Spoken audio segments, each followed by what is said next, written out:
Hey everyone, and welcome back for another deep dive. Yeah, Today we're diving into something I think is on a lot of people's minds, for sure. building wealth. Hmm. And, who isn't interested in making their money work smarter, right? Exactly. We found this great article, 8 Steps to Help You Build Wealth. Oh, nice. And it's really cool. It lays out, kind of a roadmap to Yeah. building wealth. Hmm. But we're not just going to, list off the 8 steps. Right. We really want to unpack them and explore the nuances. Yeah. And see how they fit into the bigger picture of, your personal financial journey. Yeah, it's like taking those 8 steps and turning them into a launch pad for success. Exactly. So step 1 is all about having a plan. Yeah. Might sound obvious, but you wouldn't build a house without blueprints, right? Absolutely not, no. Your financial future deserves the same level of planning. Think of it as like creating a financial roadmap, Right. that guides you towards your goals, whether it's buying a house. Retiring early, traveling the world. Mhm. And to help you draw that roadmap, the article suggests considering a financial advisor, Okay, specifically a certified financial planner. gotcha. They bring expertise and a personalized approach Mhm. to help you navigate, Yeah. the often complex world of finances. It's like having a personal coach Exact. for your money, pushing you towards those financial goals. Mm-hmm. But what about, those of us who are just starting out, Yeah. maybe not ready for that level of commitment? Right. The article also mentions robo-advisors, Oh, yeah. like Betterment or Ellevest. Right. Robo-advisors offer a more affordable, tech-driven approach, Okay. which can be a great starting point, especially for younger people. Mm-hmm. They use algorithms to manage your investments. Okay.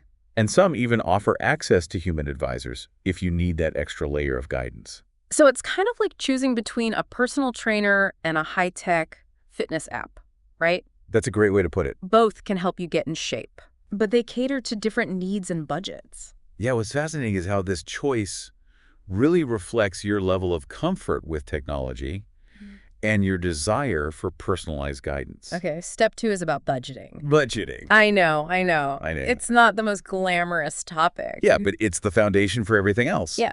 A budget is like a financial health checkup. Okay. It helps you track where your money is going Right. and highlights areas where you might be overspending, which then frees up cash for saving and investing.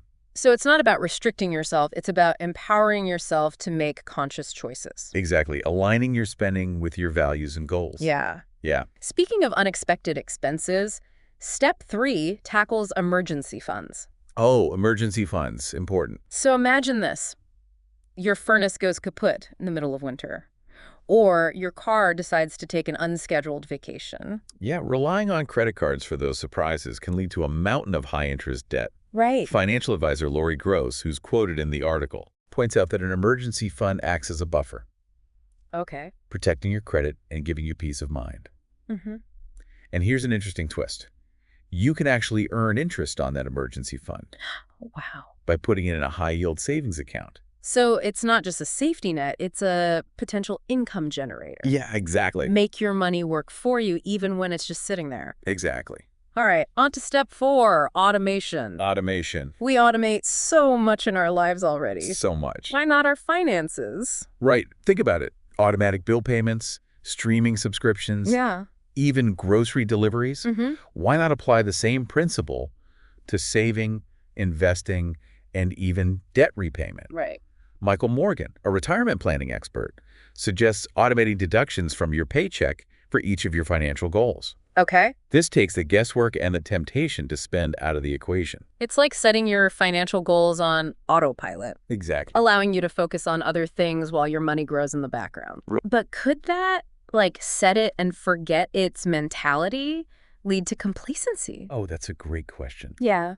While automation is fantastic for consistency, it's important to periodically review your settings Yeah. and adjust them as your income, goals, or risk tolerance change. So it's not a complete hands-off approach. Right. You still need to stay engaged and make adjustments as needed. You got it. Yeah. You got it.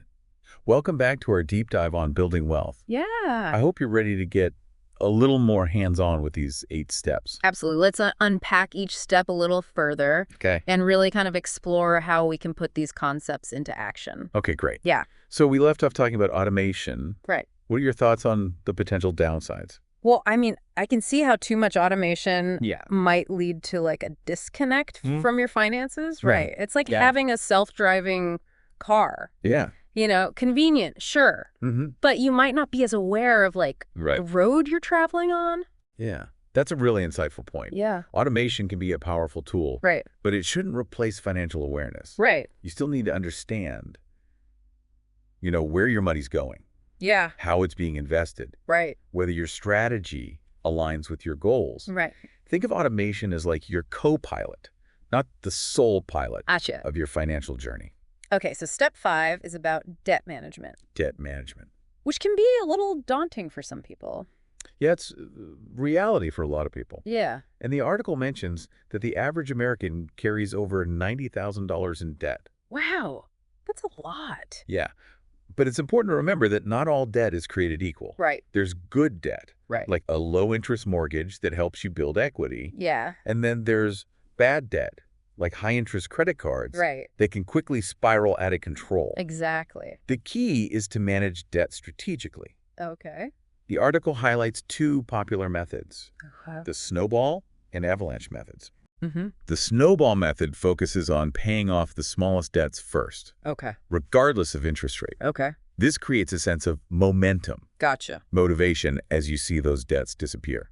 So it's more of like a psychological approach. Yeah, exactly. To building confidence and keeping you motivated. It's like crossing things off a to-do list. It feels good. Exactly. On the other hand, the avalanche method focuses on paying off the debts with the highest interest rates first, Okay. which saves you money in the long run. Okay. It's a more mathematically driven approach. So it comes down to what works for you. Finding a method that aligns with your personality and your financial situation. Absolutely. And here's another important point. Okay. You can and should save while paying off debt. Okay. It might seem counterintuitive, Right. but even small contributions to a savings account can make a big difference, especially if an unexpected expense pops up. Okay, that makes sense. Yeah. All right, let's move on to step 6. Maximizing retirement savings. This is where things get really exciting. Retirement, yeah. Because we're talking about setting ourselves up for a comfortable and enjoyable future. Yes, the article stresses the importance of taking full advantage of retirement savings options, Yeah. like 401ks and IRAs. Right. These accounts offer tax advantages and allow your money to grow over time. And there's that magical concept of compounding. Compounding, yes. That keeps coming up. Mm-hmm. I have to admit, I'm still not entirely clear on how it works. It's actually quite simple. Okay. Compounding is essentially earning interest on your interest. Okay. So let's say you invest $100 and it earns 10% interest in the first year. Okay. You now have $110. Gotcha. The next year, you earn 10% interest not just on the original $100, Right. but on the $110. Gotcha. Over time, this snowball effect can lead to significant growth. So the earlier you start investing even small amounts, Yes, the more time compounding has to work its magic. exactly. Time is your greatest ally when it comes to retirement savings. And don't forget about employer matching programs for 401k contributions. Oh, yeah, that's huge. It's like getting free money. Yeah, absolutely. Always contribute at least enough to get the full match. Yeah, for sure. Okay. On to step 7, diversification. Diversification. This is where we build our financial fortress, right? That's a great analogy. Yeah. Diversification is about spreading your investments across different asset classes, Okay. like stocks, bonds, real estate, or even alternative investments. Mm-hmm. This helps reduce volatility and potential losses, Right. because if one investment performs poorly, Yeah. others can cushion the blow. So it's like not putting all your eggs in one basket. Exactly. But how do we know how to diversify effectively? Right. It seems a bit overwhelming. That's where understanding your risk tolerance and time horizon comes in. Okay. If you're younger and have a longer time horizon, Yeah. you might be more comfortable with a higher allocation to stocks, Okay. which tend to be more volatile, but offer greater potential for growth. Okay. But as you get closer to retirement, Yeah. you might shift to a more conservative portfolio Okay. with a higher allocation to bonds, which tend to be less volatile. Right. And within each asset class, Yeah. you can further diversify by investing in different industries, company sizes, and geographic regions. Gotcha. This creates a well-rounded portfolio that can weather market fluctuations. So diversification is not a one-size-fits-all approach. It needs to be tailored to your Oh. individual circumstances. Exactly. And a financial advisor or a robo-advisor can be invaluable in helping you create a diversified portfolio Okay. that aligns with your risk tolerance, time horizon, and financial goals. All right. Now for step 8, increasing your earnings. Increasing your earnings. This might seem obvious, but it's often overlooked as a wealth building strategy. You're right. Yeah. We often focus on saving more, Right.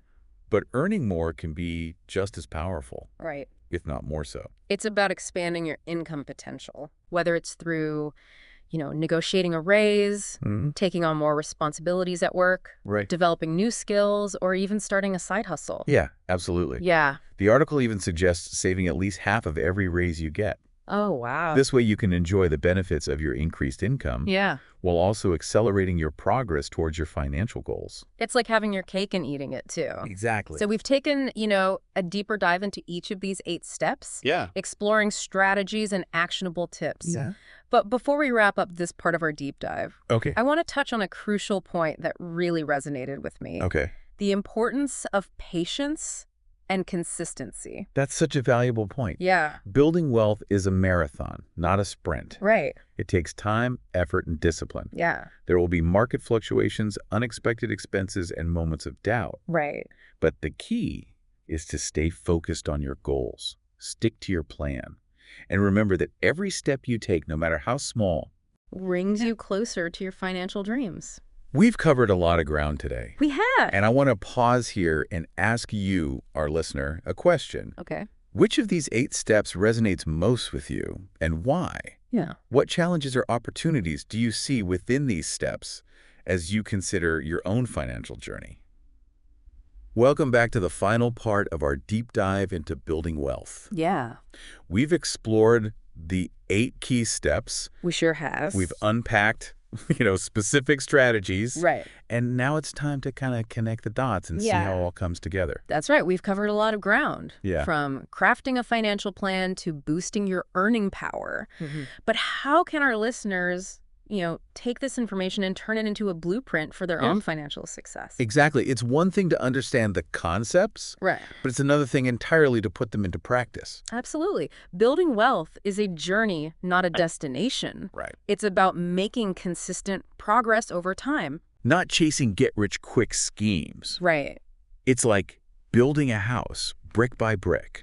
With each financial decision, Yeah. each dollar saved, Right. each investment made becoming another brick Yeah. in the foundation of your financial future. And just like building a house, Yeah. you need a solid plan. You do. And that's where your financial roadmap comes in, Exactly. right? Outlining your goals and the steps you need to take to achieve them. Remember those financial advisors and robo-advisors we discussed? Yeah. They can be incredible allies in this process, Right. offering expert guidance and helping you navigate, Yeah. the complexities of the financial world. Yeah. They can help you create a personalized plan Okay. that aligns with your unique needs and goals. So it's like having an architect and a construction crew That's a great way to put it. for your financial house. Now, let's revisit those 8 steps, Okay. but this time focus on how they all work together, Right.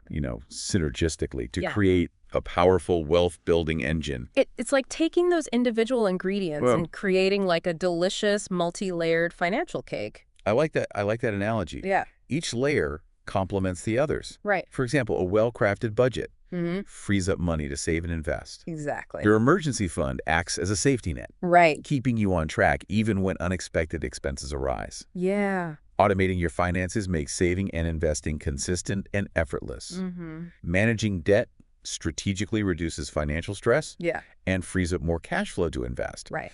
Maximizing your retirement contributions along with harnessing the power of compounding Right. ensures a comfortable and secure future. Exactly. Diversifying your investments protects you from market volatility Yeah. and potential losses. Right.